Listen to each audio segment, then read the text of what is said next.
Why do I feel closest to God when I slow down, but most useful when I speed up? How do we balance the times of exerting and recharging? Is it all about doing as a believer or simply being? And how do we hold those things together?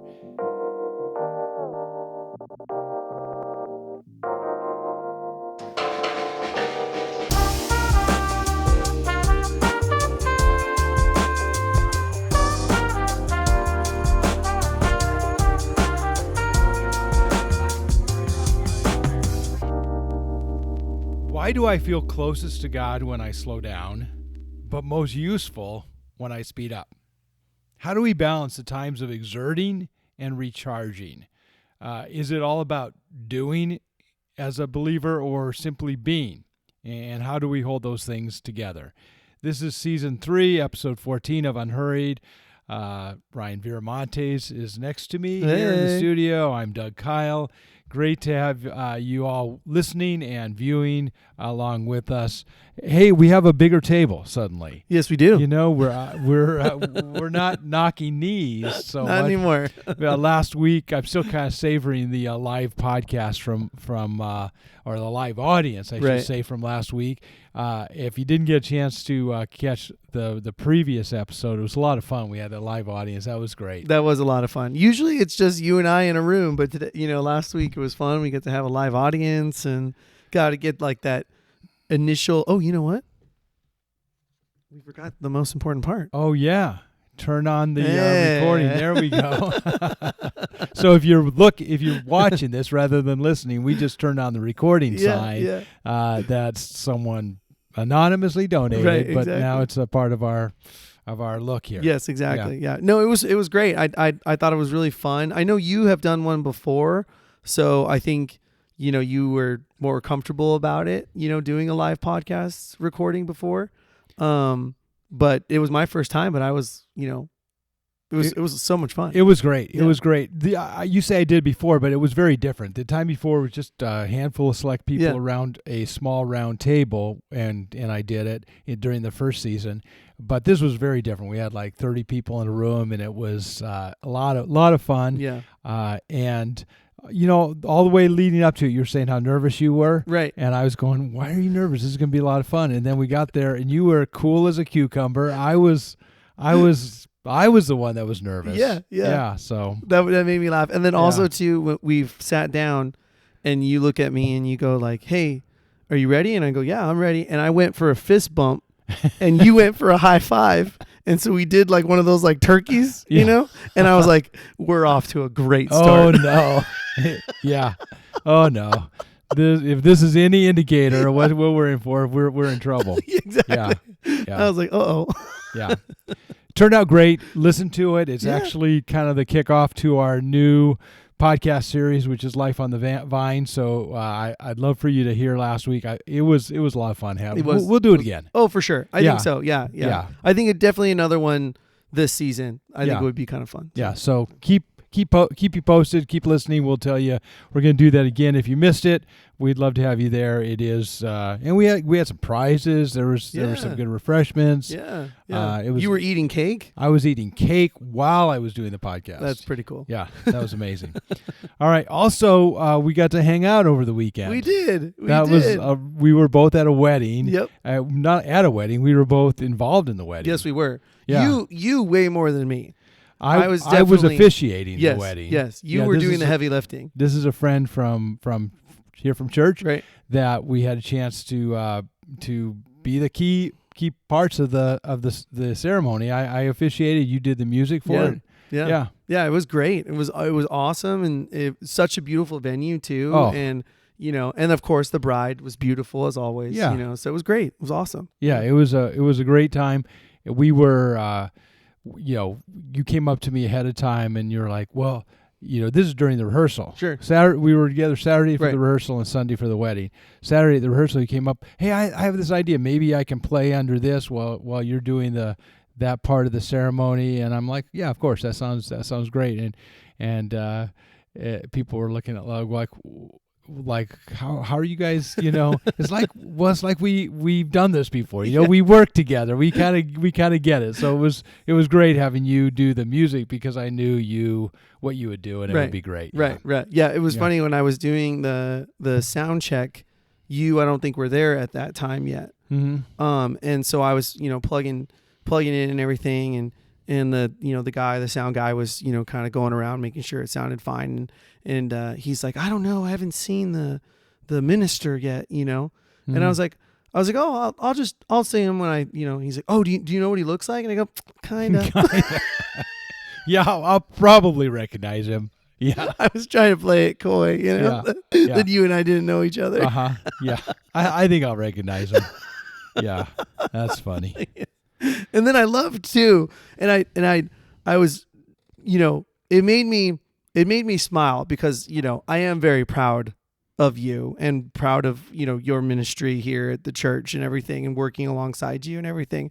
So it made me kind of grin and kind of chuckle a little bit when people kept on coming up to you Mm-hmm. and saying what a great job you did at, and they were like, well, I've done it before, and I was so nervous, and and you were just so humble, and you're like, oh, well, thank you very much. And I'm just going, they have no idea the amount of experience that you that you have. I think they thought you just did it. That was your first time, or like something. I was her uncle or something that just showed up to do it. Just got a license online. Yes. And was doing this. You're like, Yeah. I've dedicated my whole life to Yeah. this. Yeah. It just made me chuckle. That I was like, they have no idea. Yeah. I'm like, well, come to Green Valley every Sunday. There you go. Yeah. Yeah. No, it was a lot of fun doing it with you. It was like, we kind of know how each other works. So that was, Exactly. it made it seamless. Mm-hmm. Made it really, really fun. And then Yeah. hanging out afterwards at the reception and just being together was amazing. That was really fun. Yeah. Although it was prearranged seating, and Yes. we didn't get to be at your table. I'm going, what's wrong with this? I kept on glancing over at you, doing one of the like a look of longing, Uh-huh. I'm like, come on, Doug, come over here. I know. I wanted to be at your table, but anyway, it all worked out. It's all good. It all worked out. Got to know some new people. It was a lot of fun. Yes, for sure. Well, we're in the middle of this podcast series, Life on the Vine. We're looking at John 15, and our goal is to just go deeper into the conversations that we have on Sunday morning, and take that a little further in conversation. And I mentioned this last week as we launched the series, and that is, several people have asked me, said, wait a second, you're going to do a series on Jesus being the vine and we're the branches. That's a whole series? I mean, it feels like a talk, but what do you mean you're doing a whole series on it? But as we're getting into it, we're starting to see there's way more to this than you think. We all kind of feel, we might feel like we know a few things about it, but when you start to really unpack it, there's so much there. And today's no different. As we get into this second part of the series, Andrew from our church gave the message on Sunday, and I want to follow up on some of the things that he covered and go a little deeper into that. So here we go. John 15:5, Jesus said this, and arguably the most famous part of this chapter is this very verse. He said, I am the vine, you are the branches. If you remain in me and I in you, you will bear much fruit. Apart from me, you can do nothing. And Jesus mentions a couple things there that if it kind of, we've heard it before, so we don't really think about it, but there's a couple different aspects to this. He talks about remaining in me. The old term for that is to abide in me, which my Bible says remain in me. I think I like the word abide, but we don't use it for anything in life. Really. What else do we abide in? Yeah. It's not a term that we use. So it's sort of, I feel like it's a comforting term, but it's not really as useful because since we don't use it very much, we don't really have a strong definition for it. But he talks about remaining in me, or let's say abide in me and I in you, and you will bear much fruit. And so there's this idea of being fruitful, remaining in him and also bearing fruit. And those two things are captured in this passage together. The idea of remaining is to abide.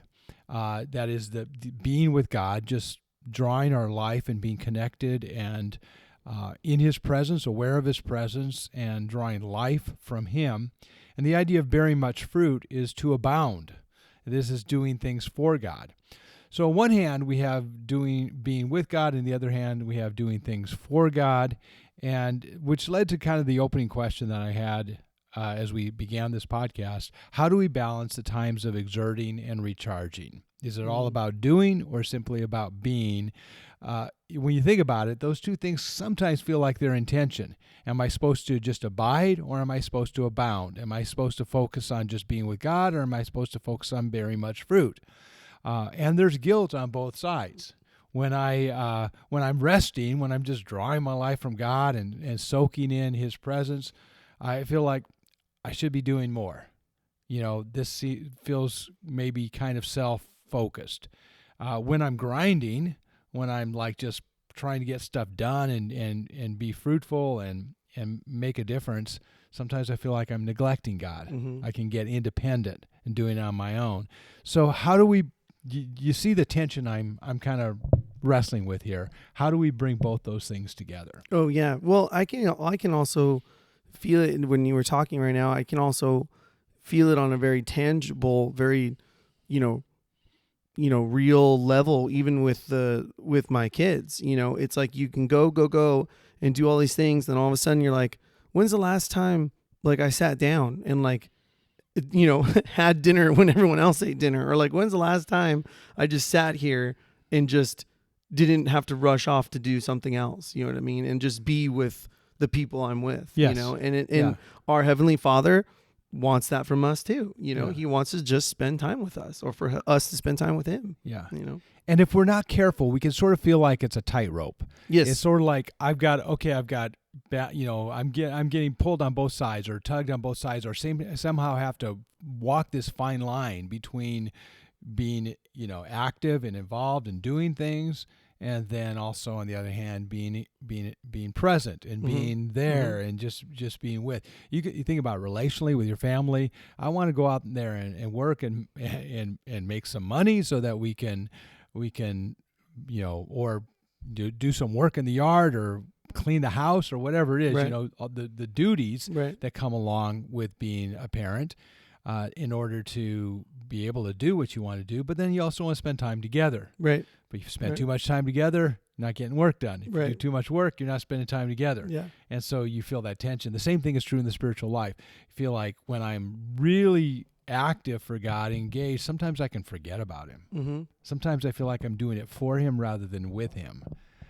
When I'm just drawing life from Him and soaking up His presence, I can start to feel like, man, I'm really not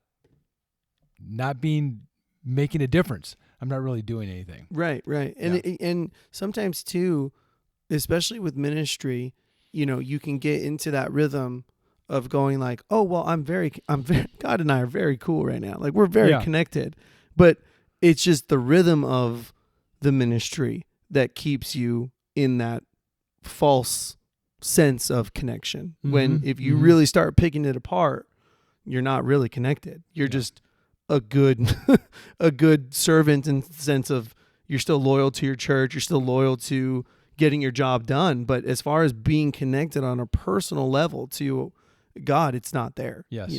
Yeah. I think it's a real tension. Yes, I think it's a real real struggle that we have. And sometimes when we hear a message on abiding, we think, okay, that's all it is. Right. It's all about just remaining in Him. And then sometimes we hear, things like later Jesus will say, this is my Father's will for you, that you bear much fruit and demonstrate that you're my disciples. Mm-hmm. So you go, well, I guess it's all about getting out there and bearing fruit and, doing things. And how do we pull those things together? Mm-hmm. So today I want to talk about how do we balance or hold together abiding and abounding? Again, abiding is being with God. Abounding is serving God, doing things for God. Abiding is just that time of just drawing in and drawing the life from God. Abounding is allowing Him to work through us to bear fruit around us. And I'm very indebted to pastor and writer John Ortberg, who has really developed this idea and inspired me in many ways to think about those two things together. As he talks about, this is a tension that we live with as believers. Here's a quote from him. John Ortberg says, "Somewhere between abiding and abounding is a quiet but productive place." Somewhere between those two is this quiet, productive place. So how do we get there? How do we find it? According to him, and in my way of thinking, this makes sense to me too, these are not opposites. They're not meant to be, well, one or the other, or somehow we have to have a switch in our life where we turn on the abounding side and we turn on the abiding side and we're going back and forth.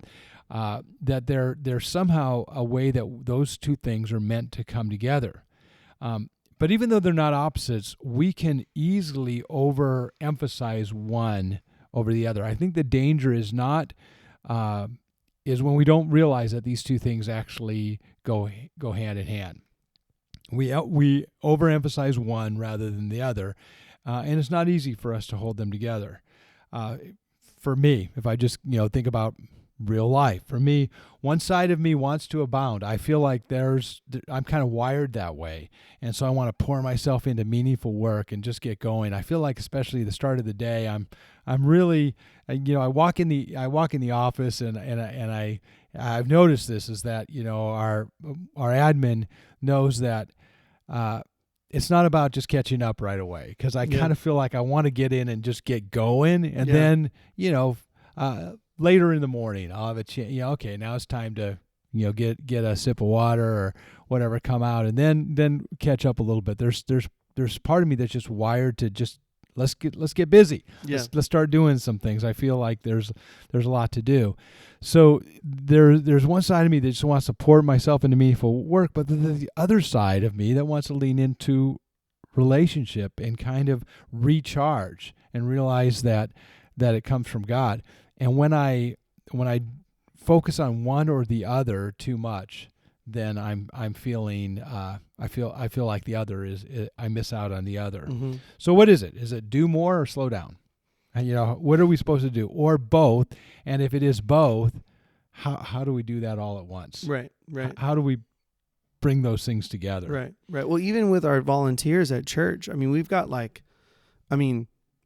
some superstar volunteers. Yes. That will literally serve every Sunday, rain or shine, right? Mm-hmm. But I have to get to the point where I go, it's okay.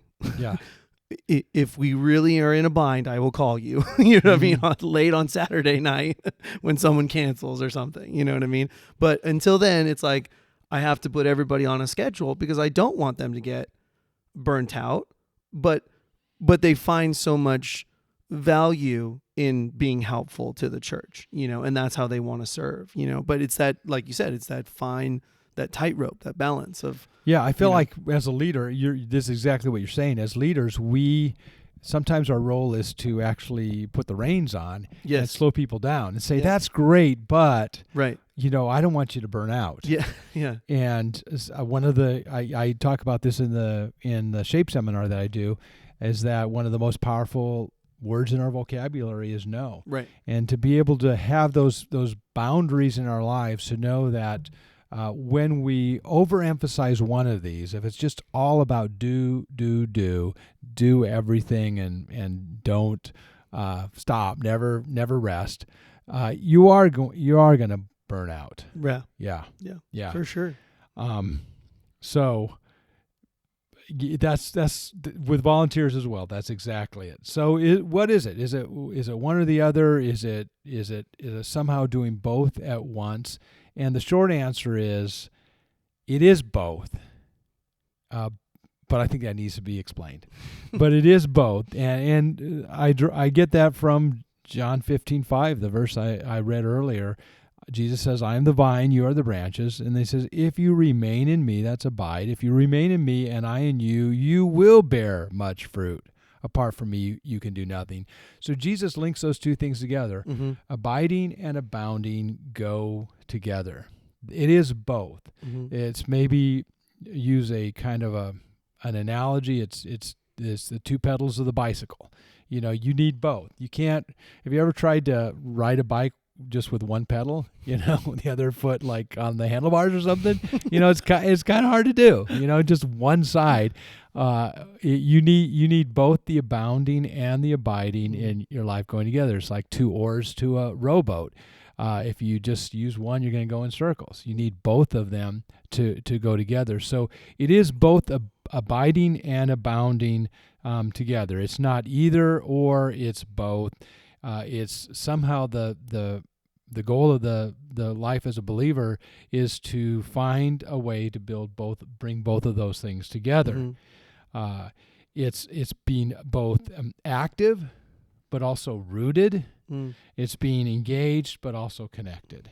It's both those things held together.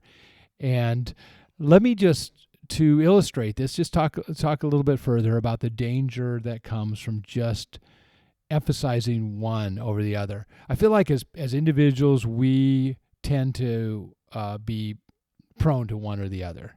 There are some people that are just, you know, really active. They want to just do. I keep saying do, and I think that like Ryan, should I? Could you? You know, it's just don't take that one little quote. do. The funniest thing is, I'm a child. I am a literal child, and I laugh at things I shouldn't laugh at all the time. And when you said it the first time, I was like, Ryan, behave. I literally was like, don't pick up on it. But if you're watching this on YouTube, you will notice I am smirking as I say it because I have the same internal filter that's going on, going, don't go there, don't go there, don't do it. Just don't do it. And then I said it again. I was in one of my brother. I'm gonna have to find the movie, but my brother and I and my childhood best friend would do like these movies, and we would just be goofy and silly, and it was just none of them ever made any sense, and my brother would be filming them and stuff. And one time my friend was playing like a police officer, and so he like comes in the room and he goes like, in duty, off duty, duty.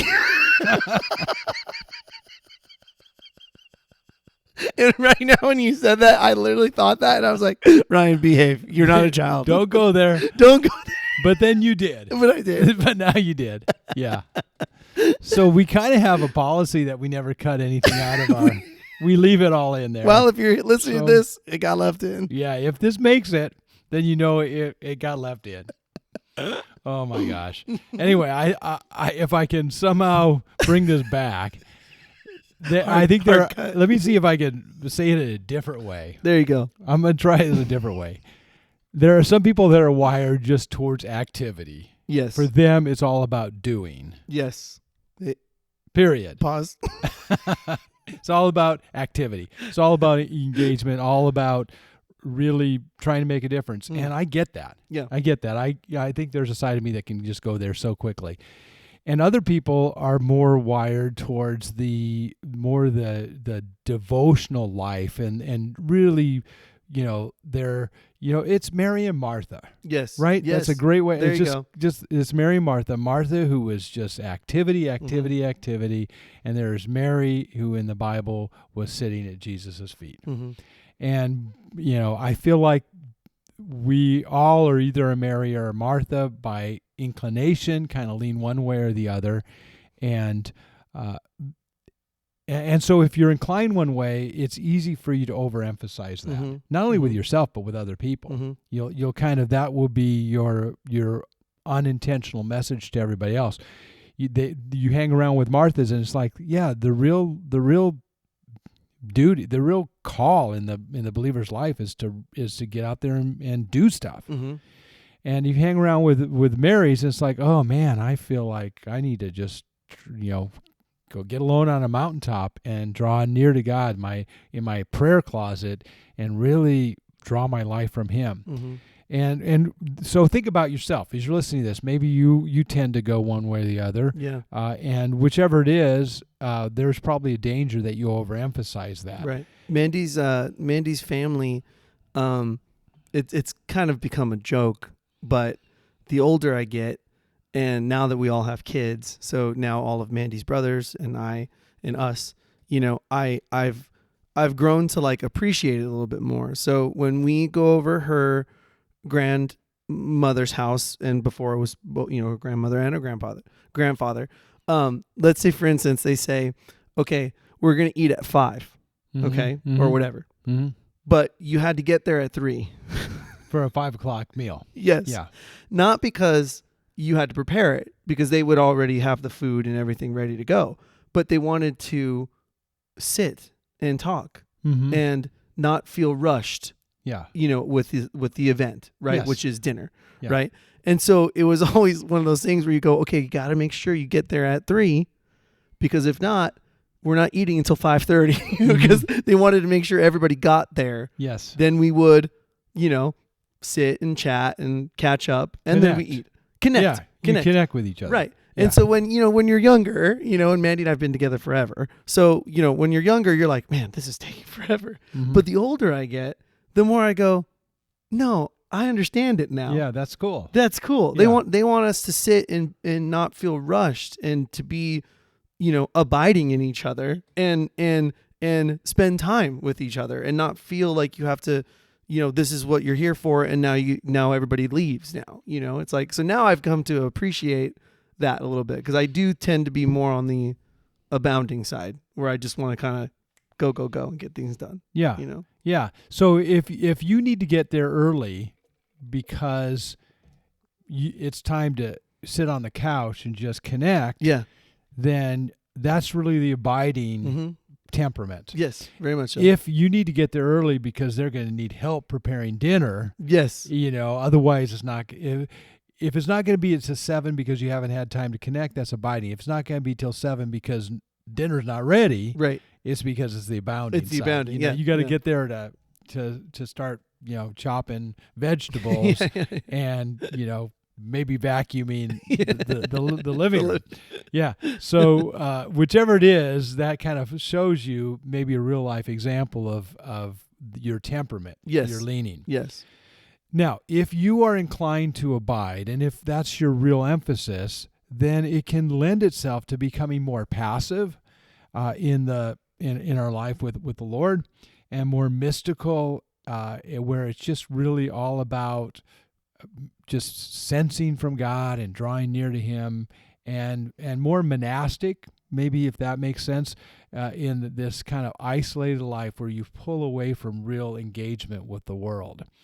Now, to be fair, Jesus did say Mary had chosen the good part, so I don't want to be too hard on that, right? Because that is there's something that's very admirable and very attractive about that, though I do think it is one-sided. It leaves out part of John 15:5. It leaves out part of it. Now, if on the other side, if your temperament is to only abound, to just be active and engaged and try to make a difference and serve, then the danger there is burning out. Is that you're going to burn out. It's more than just that. I say, well, I can handle that. I'll crash when I need to crash. I think people that are wired this way, that doesn't bother them. They go, I'm not going to burn out. I like it. Yeah, I like being busy. They say, my life is better when it's busy. I don't get into trouble when I'm busy. Maybe they say that. But it's more dangerous than that, because you actually can be turning your faith into just religion, which is just all about activity and no real connection to the Lord. And what ends up happening is not only do you burn out, but you get critical.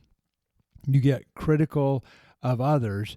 You get a little jaded and you get a little critical because you look around and nobody's doing what you're doing, And was Martha's danger, right? Martha was Jesus. She said, look, my sister, I've been working my Slaving, fingers. Yeah. It's the older brother in the prodigal son, right? Yeah. Who said, I've been slaving. I've been here. I've been slaving myself away for you, and he squandered all of his. I've been here. I've been faithfully here the whole time. And here he is, just you're hugging him, and he's just enjoying that relationship with you. And I've been slaving away. Yeah. And so there's a danger to just become religious and critical. Mm-hmm. Either extreme or either overemphasis. Mm-hmm. I think you miss out Yeah. on a key part of the spiritual life. I agree. Yeah. So let's talk about a different way to look at spiritual growth and spiritual vitality. If it is both, it's not about trying harder. Then it's not about just simply I've got to find something more to do, more and more and more fruit, more fruitfulness, bigger, better, more, broader, all those things. It's not about that. Neither is it about sin management. It's not about just simply, I got to be better.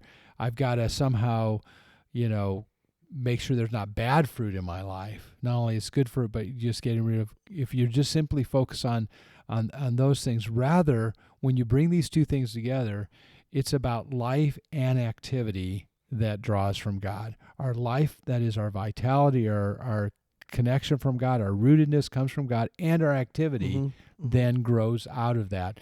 It's the plant analogy becomes this incredible picture for us of how, because we're connected to the life of the plant, we now naturally bear fruit. It's often been said, and maybe oversaid a little bit, that but I think there's something to it. The idea that a tree doesn't try to bear fruit. It just naturally does. Yeah. It's not something it has to exert itself to do. I like that. Although, if I'm honest, there's sometimes I'm having to try. Following the Lord and doing what He wants me to do does take effort. Yes, it does. And if I overemphasize that, I think I miss out on that. Yeah. But the idea is that I think the point of it is it's connected. It's connected to the life of the vine. It's a natural outgrowth of being connected, this abiding and abounding going together. So it's a different way to look at it. It's both these things coming together. Right. So we've talked about that. Hopefully you're convinced as a listener now, yeah, okay, we need both, but how do we do it? What does that look like? Right. And I want to talk about what it really looks like to do both. I think it's more like a rhythm than it is a tightrope walk. It's not so much like, okay, am I abiding? Okay, am I abounding? Okay, am I abiding? Am I abounding? Like somehow we have to be juggling those two things at the exact same time. But it's this rhythm that's built into our lives that we're regularly going to the Lord and then regularly stepping out in activity. When I'm most active, it's hard for me to mentally be completely thinking about God's presence and talking to Him and connected with Him. There's some activity that just takes everything you got to just pour it into it. But hopefully it hasn't been long since I've been asking God for His help, drawing on Him, trusting Him along the way, aware of His presence. It's this rhythm back and forth of making sure that if you want to compare it to breathing, there's the inhale and there's the exhale. There's drawing in from God and then acting out. I'm reminded in Nehemiah, there's a great passage there where Nehemiah said, there's just one verse, he said, I prayed to the Lord and I said to the king. And it's great because that's those two things together, right? I looked to the Lord and then I said what I needed to say to the king. And so that's the abiding and abounding. Now I know what you want me to do. You want me to talk. And I have a feeling when he was talking to the king, it was a little bit harder for him to be praying to the Lord. He just, you need to think about what's the right word, what am I say, how is he responding? You're really kind of engaged in the conversation. So it's this back and forth, or maybe broader than just breathing. Just think about day and night, how God's designed our days where we have, during the day we're active, during the night we rest. And there's that rhythm that's built into the day. Think about the week. For many people, Monday through Friday is their work. Your schedule might be different. Our schedule is certainly different. Yeah. But you have those the week and the weekend. You have the time of activity and the time of rest. You've got 6 days, as God said, 6 days you work and 1 day of Sabbath. That this is built into the rhythm of our lives. So I think thinking about it more like a rhythm than about two things that we need to hold together exactly at the same time is a better way to look at it. Yes. Yeah. And I also think too, what you were saying, when you're kind of go, your thoughts are a little preoccupied, and not that they're bad thoughts, you're have to get the kids here, or you got to do this, you got to do that. It's taking those moments when you're not racing around or you're not doing a bunch of stuff to take that moment and that quiet time to just go, okay, God, like, I'm here, you're here, I'm abiding in you. Mm-hmm. I'm here with you now. You know what I mean? Like, taking those moments, I think, kind of recharge you a little bit to get out there and, race around, because then when you are depleted, I mean, you're scraping the barrel at that point. You know what I mean? And that's a rough place to be in. It's a rough place to be. And then sometimes it's hard to abide then, because you're just exhausted. Yeah. You're not really bringing any real energy to your relationship with God. Right. It's like if all your spouse gets is your leftovers, that's not a good place to be. No. And so abiding needs to be this intentional part of our lives that doesn't just happen when I'm spent and I got nothing left. Right. It needs to be almost, the expression I like to say, rest before you're tired. To really go into a situation rested, and recharge from the Lord, so that you're able to do it. But I love the word you use. You use the word preoccupied. And I think that really captures what we're trying to say here. And that is, there are parts of life that we are preoccupied. And I think it's unrealistic to think that we're always going to be just hopefully living in God's presence, but always being engaged and kind of almost focused on that, when there's things right in front of us that we're preoccupied with. Yeah, that's good. So abiding on a real life, what does it look like? I think it's times in God's Word. It's times with His people. It can be times of just rest. I think you can, the Psalms say that the Lord gives His people rest. He gives His beloved rest. So He gives us a sleep, actually, not just rest, but sleep. Sleep can be this time to recharge. Someone said to me a long time ago, and I thought it was really cool. She said that God knits you back together when you're sleeping. Oh, that's cool. And I like that picture. That's part of what He does. He kind of puts us back together. It can be just recreation. We have not mentioned hockey until now, and look at me being the first one to bring it up. But I don't know if people play hockey for a peaceful time, though. Yeah, but recreation. I just want to say, when I played a lot of basketball, and even now when I play tennis, it is recharging for me, and I think that's a gift that God gives us. It can be a part of our lives to recharge. I think it's just time, areas of our life where we find, or places that we find beauty. Yeah. It can be getting to the coast or getting to the mountains, whatever it is for you, a place that you find real beauty, the stars at night, and just taking that in is a part of that recharge, that abiding with Him, especially when we take the time to see Him behind it all and the giver of all of that, our rest, our recreation, our beauty, yes. all of that. So being much. with His people. So, sure, people go, well, do I need church? Yes, you need church. Yeah. Church is part of that recharge that God does in our life. It was really cool. I had a conversation with someone this week who has someone in their life who's just making their way back to church, and one of their questions was, okay, I have a relationship with God, but why do I need church?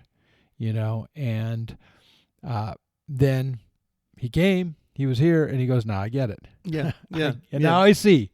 Now I see how this is a real value in my spiritual life.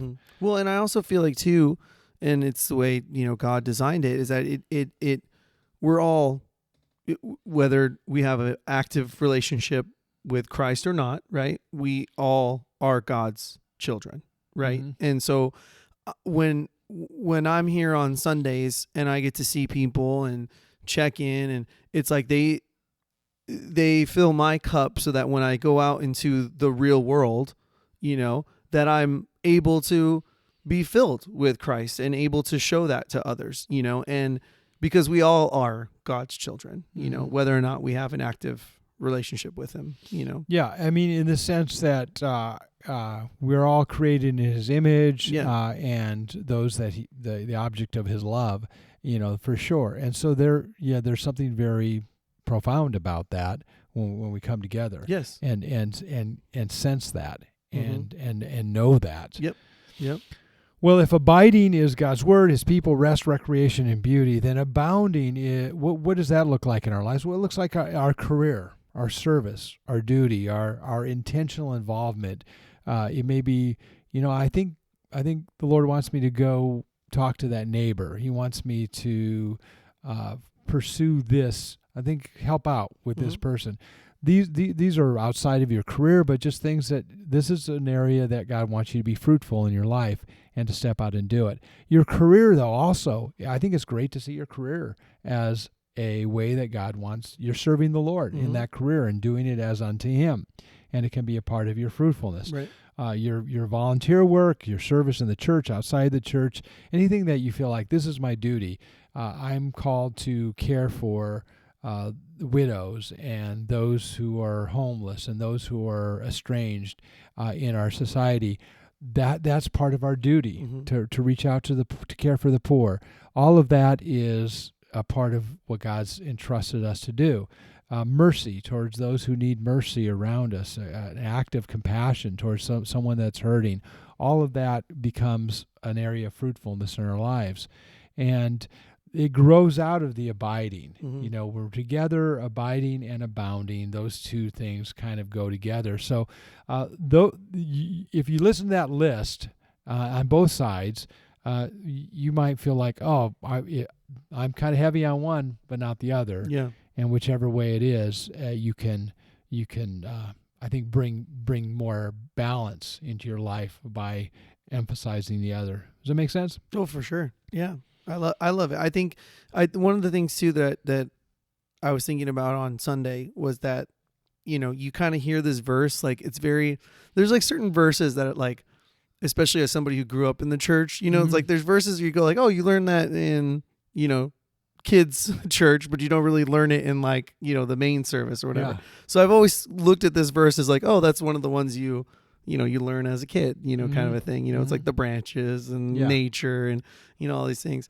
But, as we're diving into the series, I'm discovering that we can have moments of fruitfulness, but to really experience true fruitfulness from God, we have to abide in him first. Yes. To really, really experience that. Yeah, I mean, Jesus wasn't kidding when he said, apart from me, you can do nothing. Yeah.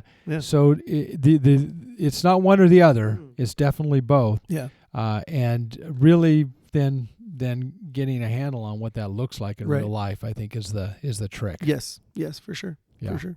Yeah. All right. Well, I hope that's helpful for our listeners to kind of think that through. We still got several more weeks in this podcast series on Life in the Vine, and there's lots more surprisingly, there's lots more to say that we haven't even got into yet. It really is a compelling analogy that Jesus gave, and there's reason why he did so. It's interesting. It was the night before the cross that he gave these instructions. So we're really getting into some of his final words. We're getting into the stuff that it's like, if you forget everything else I ever told you, don't forget this. This is something I really, want you to know. Well, we invite any listeners' questions. If this has prompted a question for you, or really you have questions about anything, let us know. Hey, you can put it in the comments in YouTube. You can send it to unhurriedpodcast@gmail.com. We'll take a look at it. We'll do our best to get it in. We did get a couple comments from last week's episode. That was the live audience one. Yeah. Not really questions, just comments. Okay. One comment was, bring back the mugs. I know. So, we had nothing to do with So that was a gracious gift of one of our listeners. But the mugs of all the different merch that we got, the mugs were pretty cool. The very, very cool. Yeah. So we call this merch, Sure. which is short for merchandise. But we don't sell any of it. No, we don't. There's no actual selling of any of this. All we've done is given them away. But usually do you have a mug here? I don't right now. No. We usually have a mug here, but bring back the mugs. All right, we might do that. The mugs were pretty sweet. Mm-hmm. There's one guy in our church who every Sunday brings it, fills up his coffee with the mug. So I love it. Yeah. Well, we're big, tea drinkers, big coffee drinkers here at the church. So yeah. It's in our culture. It is in our culture. The other comment that I thought was interesting is I like the vine on the table. Oh, I didn't bring it. Didn't bring it over. But we had a vine on the table, and more than several people mentioned that they liked the vine. Okay, all right. Yeah, so I guess I'll bring it back. We do you want to tell everybody where you got it? Well, Mandy took it from Andrew's office without asking him. Just took it. She saw it, he goes, that will work. So she grabbed it from his office, put it on the desk. So, but it is kind of nice having a vine. We're talking about life. Yeah, it is very nice. All right, I'll bring it back next week. All right. So anyway, we Andrew was in his office today, so I didn't want to run in there and take it from him. Yeah. Good call. Good call. Excuse me. Let me interrupt your counseling appointment. I need to just take some a plant from your office. Well, at any given, if you track our listeners and viewers together, we might have 150 people that every podcast end up listening to it in one form or the other. But we'd love to see that grow. So if you could do us a favor and would just like this or subscribe to it. Leave us a comment. All those things help kind of get the word out and help us grow. We're grateful for the many of you that already follow along week to week, and those who are, kind of binging it at times. They go for a while and then they listen to a bunch together. Maybe they're on a road trip. Thanks so much for participating with us. Thank you, Ryan, so much for your always just bring so much good kind of color commentary to our discussion, so I really appreciate that. Well, thank you, Doug. And you're the meat and the meat and the potatoes. Yeah, you're kind of the dessert. I'm the dessert. You're the appetizer and the dessert. So there you go. Yeah. And if I had to choose only a couple, I would go for appetizer and dessert. Although meat and potatoes. Yeah, I mean, can't go wrong. All right. Until next time, you've been listening to Unhurried with Doug Kyle. I look forward to talking soon.